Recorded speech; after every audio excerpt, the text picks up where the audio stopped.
Hello guys, दृष्टि IAS के in news programme में आपका स्वागत है और मैं हूं हिमांशु। तो गाइस, आज हम यहां पर जिस टॉपिक पर डिस्कशन करने वाले हैं वह सोशल मीडिया और उस तरह के अन्य सभी ऑनलाइन प्लेटफॉर्म से संबंधित है।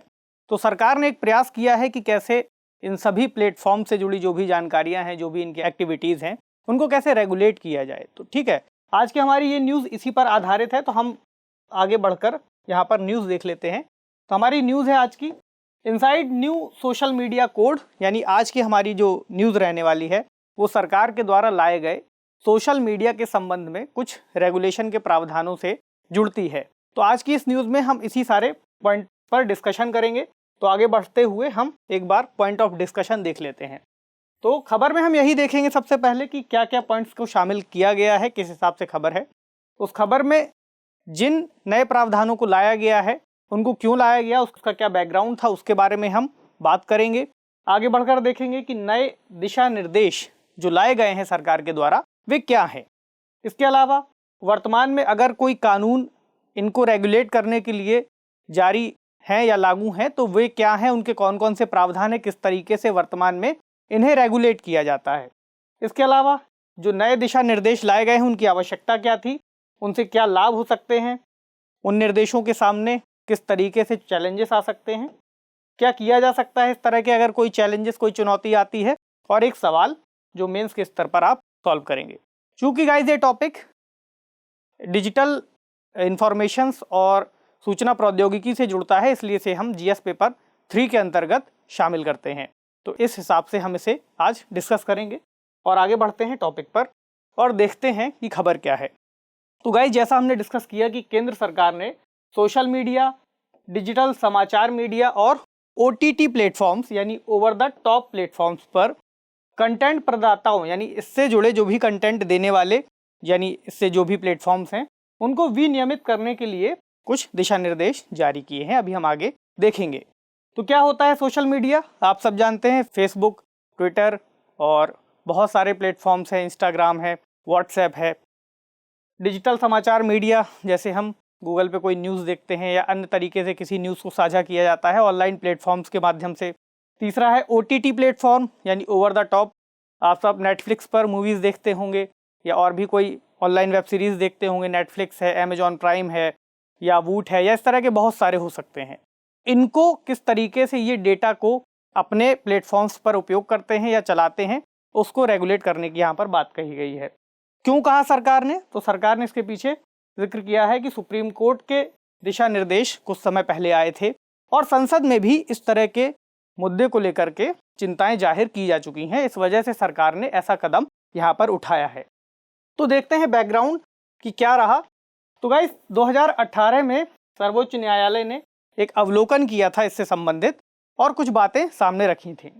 सर्वोच्च न्यायालय ने क्या कहा था कि प्रिंट और इलेक्ट्रॉनिक मीडिया दोनों को विनियमित किया जाता है, यानी प्रिंट मीडिया जिसमें अखबार आते हैं, पत्रिकाएं आती हैं और भी बहुत सारी चीज़ें, प्रिंट मीडिया और आपका इलेक्ट्रॉनिक मीडिया यानी जैसे आपके न्यूज़ चैनल्स हो गए, उनको तो रेगुलेट किया जाता है, लेकिन जो ऑनलाइन प्लेटफॉर्म्स हैं, सोशल मीडिया प्लेटफॉर्म्स हैं, उनको रेगुलेशन नहीं किया जाता। ऐसे में एक ज़रूरत उन्होंने जाहिर की।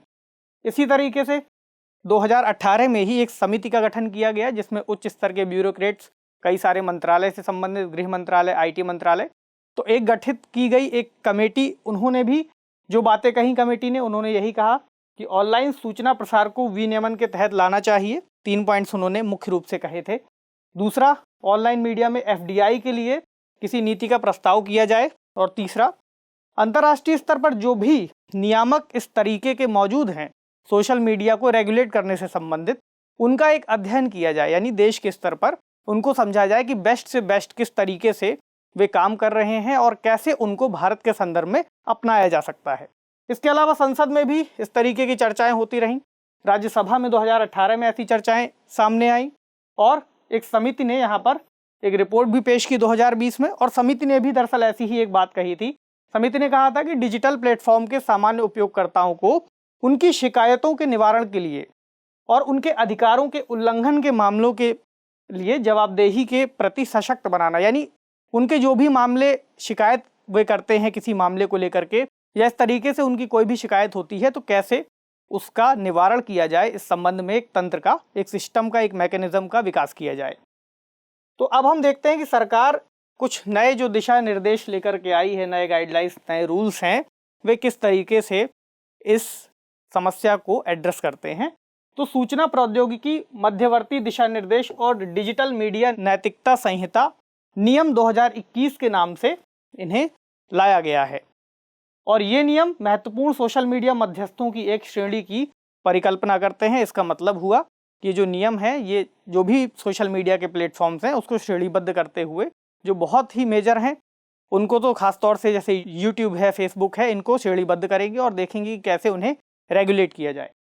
सरकार पारंपरिक मीडिया आउटलेट्स, जो सरकार का उद्देश्य है, और ऑनलाइन समाचार एवं मीडिया प्लेटफॉर्म्स को समान नियमों के अंतर्गत लाना चाहती है। यानी सरकार का एक उद्देश्य है कि जिस तरीके से अन्य प्लेटफॉर्म्स को यहाँ पर रेगुलेट किया जाता है, वैसे ही ऑनलाइन प्लेटफॉर्म्स को भी एक उन्हीं के समान मैदान में लाना चाहिए, ताकि एक स्वस्थ प्रतिस्पर्धा देखी जा सके दोनों के बीच में। तो ये सरकार का कहना है। और दिशा निर्देशों की अगर हम बात करें कि किस तरीके से अब तक संचालन किया जाता है, तो आईटी एक्ट की धारा 79 यहाँ पर बहुत इंपॉर्टेंट हो जाती है समझने के लिए। आईटी एक्ट की धारा 79 के मुताबिक मध्यस्थ यानी इंटरमीडियरीज एक ऐसा प्लेटफॉर्म जो यूज़र द्वारा जनरेट किए गए डेटा को अपने जरिए किसी अन्य यूज़र, बहुत बड़े समूह को एक साथ शो करता है, जैसे कि ऑनलाइन प्लेटफॉर्म जिसे हम कह सकते हैं, जैसे ट्विटर है, फेसबुक है, यूट्यूब है या व्हाट्सएप है, इनको सुरक्षा देता था, यानी सेफ हार्बर प्रदान करता था एक तरह से। किस चीज़ के लिए सुरक्षा? कि यदि वे सरकार के द्वारा निर्धारित दिशा निर्देशों का पालन करते हैं तो यूज़र द्वारा वहाँ पर डाले गए डेटा के प्रति किसी भी तरह की जवाबदेही से वे बच सकते हैं। यानी कि ऐसे में उन्हें उपयोगकर्ताओं के कार्यों के लिए जिम्मेदार नहीं ठहराया जाएगा, और ऐसे संबंध में यदि कोई सूचना मिलती है तो सरकार उनको किसी तरीके के निर्देश देगी कि ऐसे डेटा को हटा लिया जाए या कुछ अन्य, और इसके अनुसार उनके ऊपर कोई कानूनी कार्रवाई की बाध्यता नहीं होगी। तो अब जो प्रस्ताव आए हैं वे क्या कहते हैं? अब जो नए दिशा निर्देश सरकार ने लागू किए हैं उनके मुताबिक मध्यस्थ प्लेटफॉर्म्स के लिए कुछ नए प्रावधान लागू किए जाएंगे, यानी उन्हें कुछ नए ढांचों के अंतर्गत लाया जाएगा, कुछ नई बातें कही जाएंगी जिनको वे अपने प्लेटफॉर्म के तहत दिखाने से बचेंगे या फिर नहीं दिखाएंगे। इन नियमों का पालन न किए जाने पर इन प्लेटफॉर्म्स को मिलने वाली सुरक्षा भी समाप्त हो जाएगी, और अन्य जो सजा के प्रावधान या दंडात्मक कार्यवाही के प्रावधान सरकार लेकर के आएगी वे उन पर भी आरोपित किए जाएंगे। तो क्या क्या वे उन्होंने शर्तें रखी हैं, किन श्रेणी को रखा है कि किस कंटेंट को ऐसे प्लेटफॉर्म्स होस्ट नहीं करेंगे?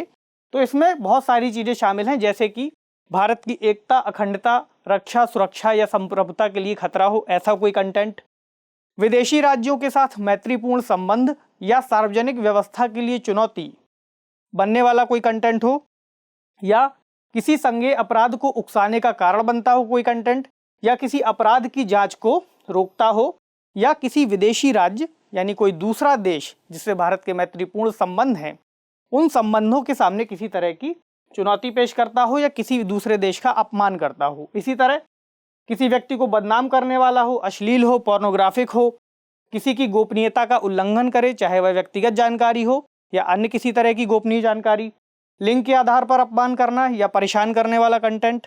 अगला, अपमानजनक हो, नस्लीय या जातीय रूप से आपत्तिजनक हो, या कोई ऐसा कंटेंट जो मनी लॉन्ड्रिंग या जुए को प्रोत्साहित करता हो, ऐसी कोई चीज़ दिखाता हो जिससे इसको बहुत ही ज़्यादा आकर्षक तरीके से दर्शाया गया हो, जिससे कोई यूज़र प्रभावित हो और ऐसी चीज़ के प्रति आकर्षित हो, तो ऐसा कंटेंट यहाँ पर नहीं दिखाया जाना चाहिए। या कोई ऐसा कंटेंट जो भारत के कानूनों के विपरीत हो या कानूनों से असंगत हो।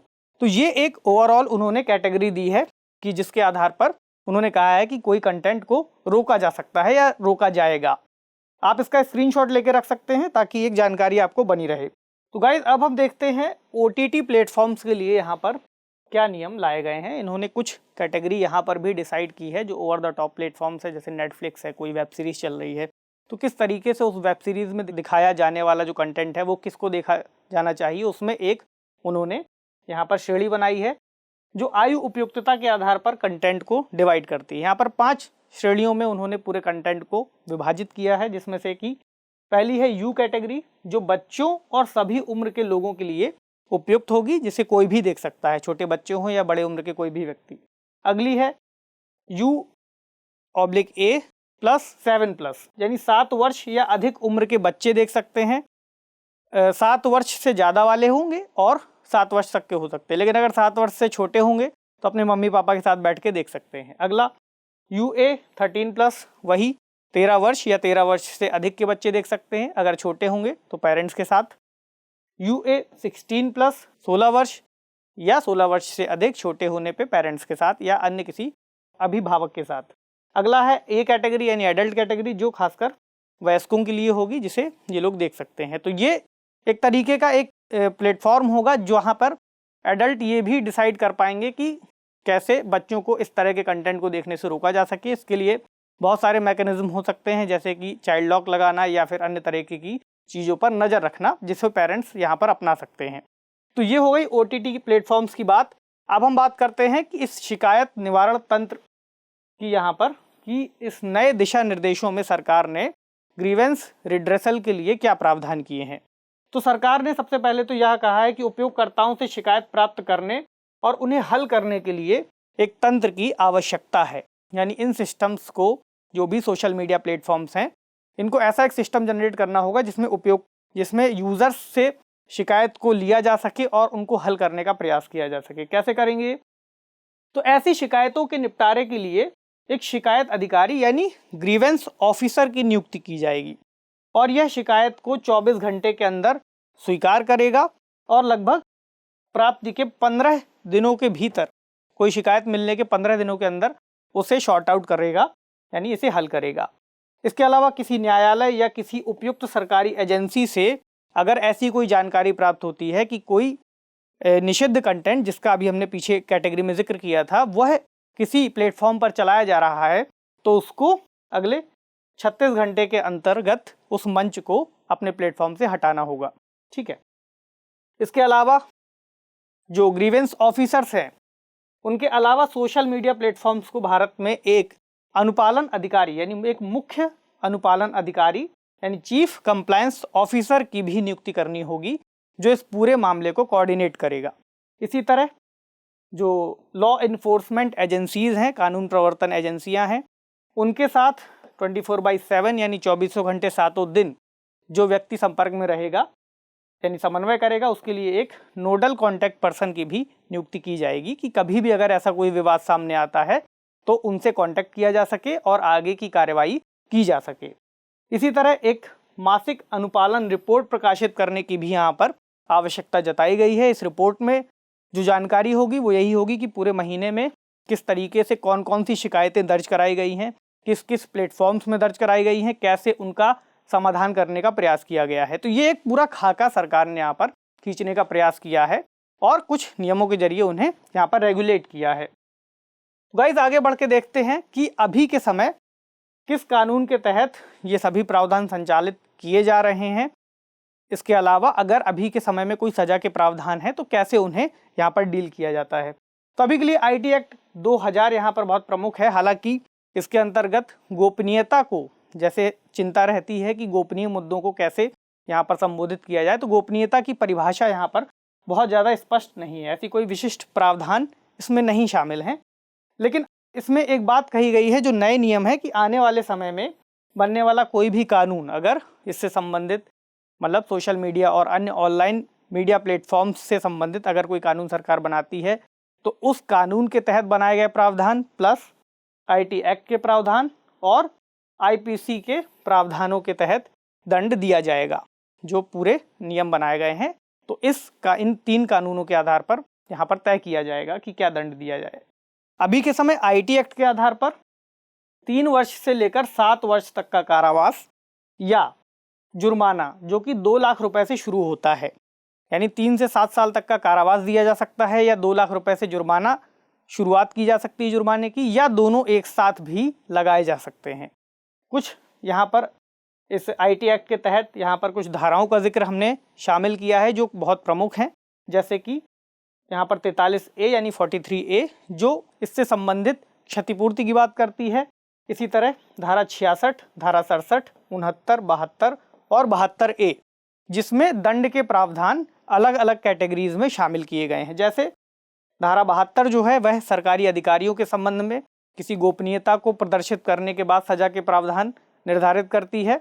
वहीं 72A में किसी व्यावसायिक संस्था द्वारा किसी व्यक्ति की गोपनीय जानकारी किसी अन्य जगह पर साझा किए जाने के तहत दंड के प्रावधान करती है। तो गाइस, ये कुछ प्रावधान हैं जिसमें सजा, दंड और कारावास की यहाँ पर चर्चा हमने की। अब गाइस आगे बढ़ के हम देखते हैं कि इस प्रावधान जो लाए गए हैं उनको लाने की आवश्यकता क्या थी, सरकार के ऊपर ऐसे कौन सी बातें थी। हालांकि पृष्ठभूमि में हमने बहुत सारी बातों का यहाँ पर जिक्र कर भी लिया है कि क्यों लाया गया, तो बहुत दिनों से ऐसे विवाद सामने आ रहे हैं। पहली बात तो यहाँ पर ये हम कह सकते हैं कि जब अन्य मीडिया प्लेटफॉर्म्स के लिए मानदंड तय किए गए हैं तो यहाँ पर ऑनलाइन मीडिया प्लेटफॉर्म्स या अन्य प्लेटफॉर्म्स के लिए भी मानदंड तय किए जाने बहुत ज़रूरी होने थे। जैसे कि केबल टेलीविज़न नेटवर्क के लिए एक एक्ट पहले से ही लागू है जिसे केबल टेलीविज़न नेटवर्क विनियमन अधिनियम 1995 के नाम से जाना जाता है। इसी तरह प्रिंट मीडिया को विनियमित करने के लिए भी PCI के प्रावधान यहाँ पर लागू हैं, यानी प्रेस काउंसिल ऑफ इंडिया। अगला जो ऑनलाइन जो प्लेटफॉर्म्स हैं, मीडिया के प्लेटफॉर्म्स हों, न्यूज़ के प्लेटफॉर्म्स हों, वे बहुत ज़्यादा बढ़ रहे हैं और ऐसे बढ़ते हुए प्लेटफॉर्म्स के अंदर जब संख्या बहुत ज़्यादा बढ़ जाएगी तो सरकार को इन्हें रेगुलेट करना अपने आप में एक चुनौती भरा काम हो सकता है। तो सरकार ने इसलिए तय किया है कि इनकी बढ़ती संख्या और बहुत सारे पॉपुलेशन पर एक साथ प्रभाव छोड़ने की प्रक्रिया को देखते हुए यहाँ पर कुछ रूल्स लाए जाने चाहिए। तो एक ही समय पर कई सारी यानी एक बहुत बड़ी आबादी पर ये प्रभाव छोड़ते हैं, तो रेगुलेट किया जाना बहुत आवश्यक है। अब बात करें कि क्या इससे लाभ हो सकते हैं, तो सबसे पहली बात तो ये कि अगर सरकार ऐसे कुछ विनियमन यानी ऐसे कुछ रूल्स सरकार ने जहाँ तय किए हैं तो बहुत सारे उन्होंने पॉइंट्स इसमें शामिल किए हैं जो अभी हमने जिक्र किया। तो अपने आप में उन सारे पॉइंट्स को कोई भी प्लेटफॉर्म होगा तो वो उनको ध्यान देगा और कोशिश करेगा कि इस तरीके के कंटेंट से बचा जाए, तो अपने आप में एक फ़िल्टर किया हुआ कंटेंट यहाँ पर प्राप्त हो सकता है। तो ये एक लाभ के तौर पर हम यहाँ पर काउंट कर सकते हैं। अगला, दर्शकों की आयु के मुताबिक संवेदनशील कंटेंट प्रोवाइड किया जाएगा, यानी अभी हमने जिस OTT प्लेटफॉर्म्स पर आने वाली कैटेगरी का जिक्र किया कि किस दर्शक की उम्र को यानी दर्शक किस उम्र का है, इस बात को ध्यान में रखते हुए उनका एक वर्गीकरण भी दिया जाएगा। तो इसके अलावा जवाबदेही भी तय होगी कि अगर कल को कोई ऐसे प्रावधानों का उल्लंघन किया जाता है तो उसमें दंड के प्रावधान भी शामिल हैं, तो जवाबदेह संस्थाएं बनेंगी। इसके अलावा रेगुलेशन तो होगा ही और एक विनियमन के ज़रिए उन पर एक दबाव भी बनेगा कि कैसे वे अपने कार्य को सही तरीके से यहाँ पर प्रदर्शित करें। अब बात करें अगर चैलेंजेस की कि क्या चुनौतियाँ हैं, तो सबसे बड़ा चैलेंज तो यहाँ पर ये है कि अभिव्यक्ति की स्वतंत्रता यहाँ पर खतरे में आ रही है या उस पर नियंत्रण यहाँ पर बनाया जा रहा है। ऐसा कई विशेषज्ञों ने भी यहाँ पर जिक्र किया है कई सारी खबरों में। अगर हम बात करें कि मीडिया के बारे में कि सरकार पर मीडिया के ऊपर भी अक्सर आरोप लगते रहते हैं कि मीडिया गोदी मीडिया जैसी संस्थाएं बनती जा रही हैं, तो कल को अगर सरकार का रेगुलेशन ऑनलाइन प्लेटफॉर्म्स पर भी शुरू हो जाएगा तो बहुत सारी खबरें जो निकल करके सामने दर्शकों तक पहुंचती हैं वे अपने आप में विनियमित होने लगेंगी। तो ऐसी संभावना दर्शक जता रहे हैं कि इससे खबरों पर यहाँ पर एक तरीके से नियंत्रण शुरू हो जाएगा और स्वतंत्र रूप से खबरें नहीं मिल पाएंगी। अगला, सूचनाओं के प्रवाह में बाधा बन सकती है, जो अभी हमने जिक्र किया कि बहुत सारी सूचनाएं जो जनता तक पहुंचनी चाहिए अगर वे रेगुलेटेड वे में आएंगी तो संभावना है कि कुछ ज़रूरी सूचनाओं को भी यहाँ पर रोक दिया जाए। इसी तरह सरकारी तंत्र का दबाव तो एक होगा ही इस पूरे प्लेटफॉर्म्स पर, ब्यूरोक्रेट्स का दबाव होगा और जिस तरीके से हम दबाव अन्य पारंपरिक मीडिया या इलेक्ट्रॉनिक मीडिया पर देखते हैं, हो सकता है वैसा ही एक दबाव यहाँ पर देखने को मिले, ऐसा भी कई विशेषज्ञ कहते हैं। और डिजिटल मीडिया पर यहाँ पर नियंत्रण की बात भी कही गई है। तो ये थे चैलेंजेस। अब हम बात करें वे फॉरवर्ड की कि क्या क्या चीज़ें की जा सकती हैं, किस तरीके से सुधारी जा सकती हैं। तो सबसे पहले तो यही कि सरकार प्रयास करे कि अभिव्यक्ति की स्वतंत्रता सुनिश्चित रहे। हालांकि यदि ऐसी कोई संभावना बनती है तो माननीय उच्चतम न्यायालय इस तरीके के विषयों को संदर्भित करते भी हैं और इस तरीके के विषयों पर अक्सर गाइडलाइंस भी जारी करते हैं या फिर ऐसे मुद्दों का एक बार रिव्यू तो करते हैं। इसके अलावा नियमों के लिए आवश्यक क्षेत्रों की पहचान की जाए, यानी ये जो नियम बनाए गए हैं इसमें कुछ ग्रे एरियाज जो हैं, जो छूटते हैं, उनको डिसाइड किया जाए कि इन नियमों के तहत किन किन चीज़ों को हम यहाँ पर एड्रेस करेंगे और कौन कौन सी वे ज़रूरी सूचनाएं हैं जो पब्लिक तक पहुँचनी चाहिए, अबाधित रूप से पहुँचनी चाहिए, बिना किसी बाधा के, उनको यहाँ पर पॉइंट आउट या चिन्हित किया जा सकता है। और नियम निर्माण प्रक्रिया में विभिन्न हितधारकों और विशेषज्ञों की भी सलाह को यहाँ पर लिया जाना चाहिए।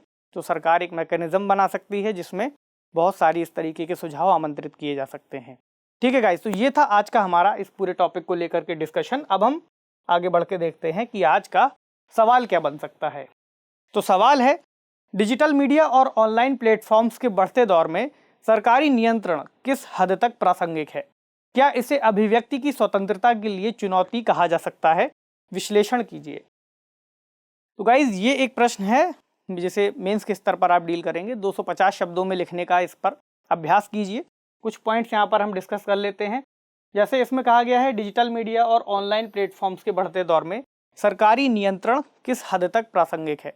तो आप इस सबसे पहले तो इस पॉइंट को यहाँ पर एड्रेस करेंगे और लिखेंगे कुछ 2-4-5 लाइन में, यानी कि किस हद तक प्रासंगिक का मतलब यहाँ पर पूछा गया है, क्यों इस तरीके का विनियमन लाया गया है। तो कुछ पुरानी पृष्ठभूमि उठाते हुए आज के डिस्कशन से कुछ पॉइंट इसमें शामिल कीजिए कि क्यों प्रासंगिक है या क्या उसके फायदे हो सकते हैं। इसके अलावा क्या इसे अभिव्यक्ति की स्वतंत्रता के लिए चुनौती कहा जा सकता है? तो कहने वाले तो कह ही रहे हैं, लेकिन हमें हाँ एक कहते हुए कि चुनौती हो सकती है, लेकिन इस दिशा में जो प्रयास सरकार कर रही है उससे इसका समाधान निकाला जा सकता है। तो एक पॉजिटिव नोट में आप इस प्रश्न को सम अप कीजिएगा। ठीक है गाइस, तो ये था आज का हमारा ओवरऑल डिस्कशन और आपसे जल्द ही मिलेंगे अगले टॉपिक के साथ। तब तक के लिए पढ़ते रहिए, सेफ रहिए। शुक्रिया।